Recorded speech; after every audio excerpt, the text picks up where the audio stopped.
Pertanyaan, sebentar lagi ada Pilpres, bagaimana sikap kita?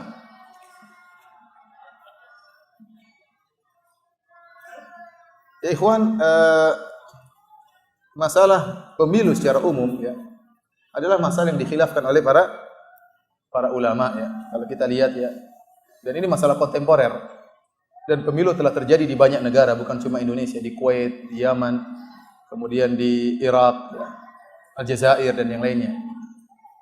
Kita tidak bisa menolak bahwa ini masalah khilafi. Artinya ada ulama yang tidak membolehkan dan ada ulama yang membolehkan. Dan kalau kita lihat yang membolehkan lebih banyak, Syekh bin Baz, Syekh Utsaimin, Syekh Albani, kemudian yang masih hidup seperti Shalih Al-Luhaidan, Syekh Abdul Muhsin Al-Abbad, Ibrahim Ruhaili, Abdul Malik Ramadhani dan banyak ulama yang membolehkan. Ali Hasan dan Masyhur Hasan Salman, ya banyak yang membolehkan, seperti Sa'ad As-Sathri, kemudian Mufti Arab Saudi sekarang, Lajnah Daimah membolehkan memilih. Yang tidak membolehkan seperti Syekh Muqbil rahimahullahu taala, kemudian Syekh Rabi' hafizahullahu taala. Kalau dilihat dari ulama tersebut yang membolehkan lebih banyak dan lebih senior. Lebih banyak dan lebih senior. Dari sini kita harus sadar masalah khilafiyah, dan Ahlus Sunnah, manhaj Ahlus Sunnah dalam masalah khilafiyah adalah berlapang dada, toleransi. Tidak boleh saling menjatuhkan, menghina, tidak. Yang menganggap memilih lebih baik, silakan dia pilih. Yang menganggap tidak milih lebih baik, maka tidak usah milih. Tapi tidak boleh saling menjatuhkan. Tidak boleh saling menjatuhkan. Adapun yang membolehkan, yang tidak membolehkan, mereka berdalil menyatakan bahwa ini adalah pesta demokrasi, pesta kesyirikan. Semua sepakat demokrasi tidak baik. Mereka menyatakan kalau milih berarti ikut serta dalam tasyabbuh dengan orang-orang kafir, menjadikan bahwasanya pemilu sebagai lahan dakwah, bahwasanya mencoblos berarti mendukung kesyirikan. Sampai-sampai muncul dari sikap ekstrim dari sebagian takfiriyin yang mentakfir dengan kelaziman.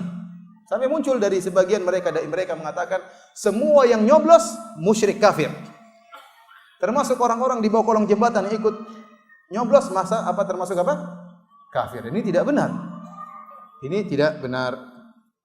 Adapun para ulama yang bolehkan seluruhnya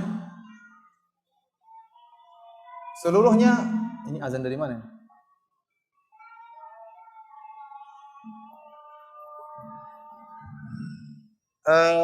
Para ulama yang membolehkan, mereka berdalil dengan kaidah fikih yang ma'rufah, yaitu irtikabu akhafidh dhararain, menempuh kemudaratan yang paling ringan di antara dua kemudaratan. Kita tidak sedang berbicara memilih pemimpin seperti Abu Bakar As-Siddiq, tidak ada. Bukan kita sedang mencari pemimpin Abu Bakar As-Siddiq atau Umar bin Khattab, ya, atau Utsman bin Affan atau Ali bin Abi Thalib, tidak. Kita sedang berbicara tentang pemimpin yang dua yang ada sekarang ini, kita pilih mana yang terbaik di antara keduanya atau mana yang buruknya kurang daripada yang terburuk. Oleh karenanya para ulama senantiasa menggunakan kaidah irtikabu akhafidh dhararain, menempuh kemudaratan yang lebih ringan. Kenapa? Karena sistem demokrasi. Sistem demokrasi pasti membawa kemudaratan. Sistem demokrasi pasti membawa apa? Kemudaratan. Tapi ada kemudaratan yang ringan, ada kemudaratan yang berat. Dan ini bukan berarti mendukung demokrasi, tidak lazim. Makanya saya bilang beda antara kaidah darurat tubihul mahdzurat, darurat menghalalkan yang halal, seperti seorang kalau lapar tidak ada makanan kecuali babi maka dia makan, kalau tidak makan babi maka dia mati. Ini kaidah tersendiri.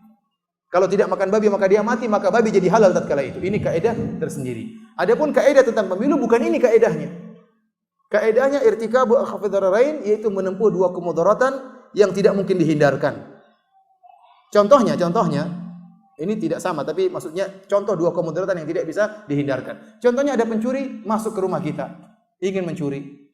Maka dia bilang sama kita, "Ya akhi, saya ingin pencuri baik ini." Dia tawarin, "Saya mau curi di rumah kamu. Curi motormu atau curi mobilmu? Atau kamu golput aja diam-diam, terserah saya pilih yang mana." Maka orang ini mengatakan, "Ya kalau gitu kamu curi mobil saya saja." Loh kok kenapa? Mobil saya remnya belum. Artinya bukan berarti tatkala kita milih mobil berarti kita mendukung pencurian, paham? Bukan berarti kita mendukung, tapi tetap ada pencurian. Mau enggak milih atau milih tetap terjadi apa? Pencurian. Contohnya seperti pemilihan ketua kelas, gambaran lebih singkat, analogi yang lebih mudah. Kita dalam satu kelas, ada dua calon ketua kelas. Satunya buruk, satunya sangat buruk. Dua-duanya buruk. Tapi satunya sangat buruk.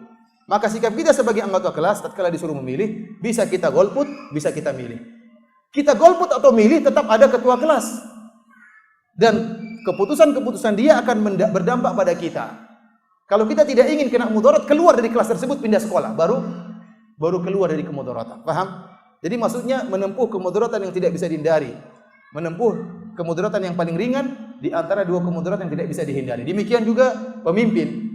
Kalau ada pemimpin di negara kita, maka keputusan-keputusannya pasti akan berdampak kepada kita sebagai rakyatnya, enggak mungkin kita hindari. Dan memilih bukan berarti mendukung demokrasi. Orang yang melazimkan itu kurang paham tentang kaidah ini. Kalau gitu apa kaidah irtikabu akhafad dararain itu maksudnya gimana? Itu dibuang aja kaidah ini. Saya ulangi, memilih tidak melazimkan untuk mendukung demokrasi. Oleh karenanya salahlah perkataan orang-orang takfirin yang mengatakan barang siapa yang nyoblos berarti dukung demokrasi, demokrasi kesyirikan berarti musyrik, berarti kafir. Semua yang nyoblos baik orang-orang di bawah kolong jembatan kafir. Ini ngeri, perkataan seperti ini ngeri sekali. Ngeri sekali. Dari sini kita lihat ulama yang membolehkan apa? Ini dalil ulama yang membolehkan memilih, dan dalilnya masalah ini sangat banyak. Di antara dalil yang dari hadis maupun dari Al-Qur'an. Di antara dalil dari Quran adalah kisah Nabi Yusuf alaihissalam. Nabi Yusuf alaihissalam diangkat menjadi menteri, ditawarkan jadi menteri dan dia mau. Innakal yauma ladaina makinun amin. Engkau sekarang akan menjadi orang yang terpandang atau memiliki kekuatan di sisi kami. Maka Nabi Yusuf minta untuk jadi bendahara negeri Mesir. Ini sang raja Mesir, ini orang musyrikin. Semua anak buahnya musyrikin dan hukum dia dibangun di atas bukan hukum Allah, tidak. Tapi hukum apa? Kesyirikan. Tetapi Nabi Yusuf melihat ada celah kalau dia jadi menteri, dia bisa membawakan kemaslahatan yang baik. Oleh karenanya mengingkari kemungkaran tidak mesti harus hilang total. Di antara bentuk mengingkari kemungkaran, mengurangi kemungkaran. Paham? Mengingkari kemungkaran tidak harus kemungkaran tersebut hilang secara total. Bisa jadi dengan mengurangi apa? Kemungkaran. Dan pemimpin sangat berpengaruh. Kalau pemimpin kita misalnya membela Kristen misalnya, maka akan terjadi kristenisasi tanpa perlu senjata. Akan terjadi kristenisasi tanpa perlu senjata. Gereja akan dibangun di mana-mana. Tidak perlu pakai senjata. Dengan undang-undang semua akan terjadi. Kalau pemimpin kita misalnya membela Syiah, maka Syiah akan tersebar dengan tanpa senjata. Maka akan dibiarkan bebas dengan aturan-aturan yang ada. Aturan-aturan yang ada. Dan coba kalau ada RT misalnya, kita punya RT misalnya, orang sesat. Pengaruh enggak dalam undang-undang ke-RT-an? Pengaruh, ini baru RT. Jangan RT, ketua kelas saja. Punya pengaruh. Apalagi menteri, apalagi apa? Presiden, jelas punya pengaruh. Jelas punya pengaruh. Dan hal ini bukan berarti kita takut sama musuh-musuh Allah. Bukan masalah takut, tapi kita memikirkan umat Islam, kita mengantisipasi.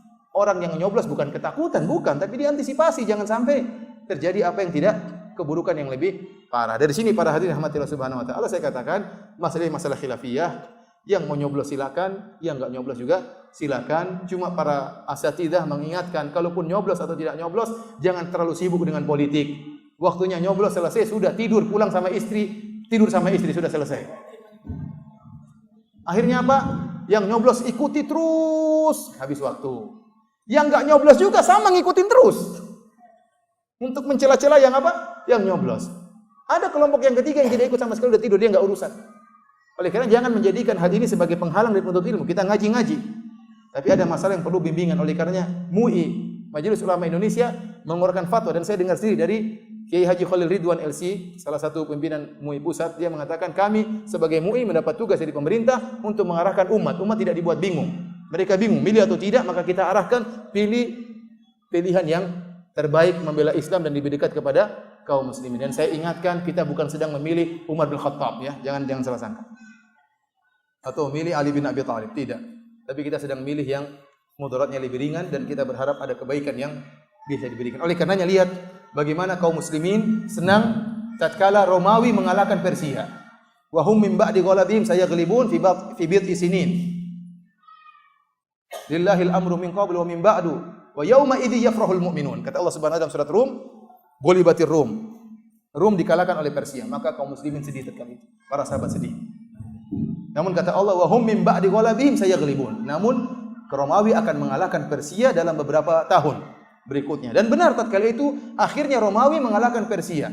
Wa yauma idzi yafrahul mu'minun. Tatkala itu kaum mukminin gembira. Kenapa? Karena Romawi menang mengalahkan apa?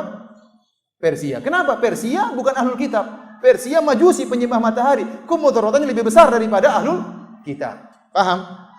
Ini dalil bahwasanya terkadang kita menimbang antara dua-duanya sama-sama mudarat. Romawi juga mudarat, makanya Nabi menyerang Romawi di kemudian hari. Tapi kemudaratannya lebih ringan daripada kemudaratan apa?